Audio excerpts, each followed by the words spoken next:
ఇప్పుడు ఏ ఫీల్డ్లోకి వెళ్ళాలి అన్న దానికి అట్లీస్ట్ ఒక వారం రోజులన్నా కష్టపడాలి.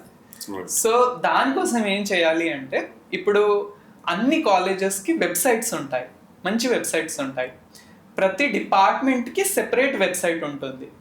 సో ప్రతి వెబ్సైట్లోనే ఏంటంటే లైక్ డిపార్ట్మెంట్లో ఏమేమి వర్క్ నడుస్తుంది, ప్రతి టీచర్ ప్రొఫెసర్ ఎవరైతే ఉన్నారో వారు దేని మీద వర్క్ చేస్తున్నారు అని చెప్పేసి వాళ్ళ రెజ్యూమే ఉంటుంది, వాళ్ళు పనిచేస్తున్న ప్రాజెక్ట్స్ యొక్క లిస్ట్ ఉంటుంది.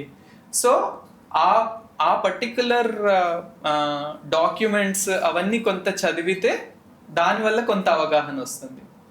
ఇంకొకటి ఏం చేయొచ్చు అంటే ప్రతి ఫీల్డ్కి కరికులం అని ఒకటి ఉంటుంది.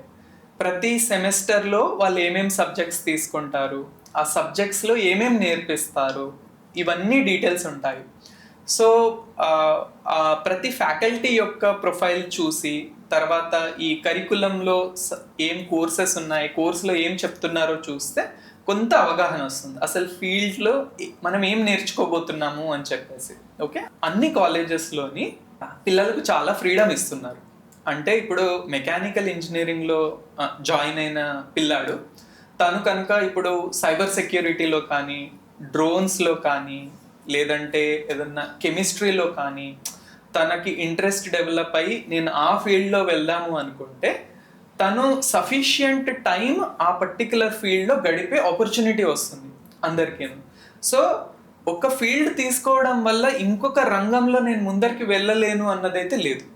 ఇప్పుడు ఇంకొకటి గుర్తుపెట్టుకోవాల్సింది ఏంటంటే ఇప్పుడు చాలా ఇంటర్లింక్ అయిపోయి ఉన్నాయి ఫీల్డ్స్.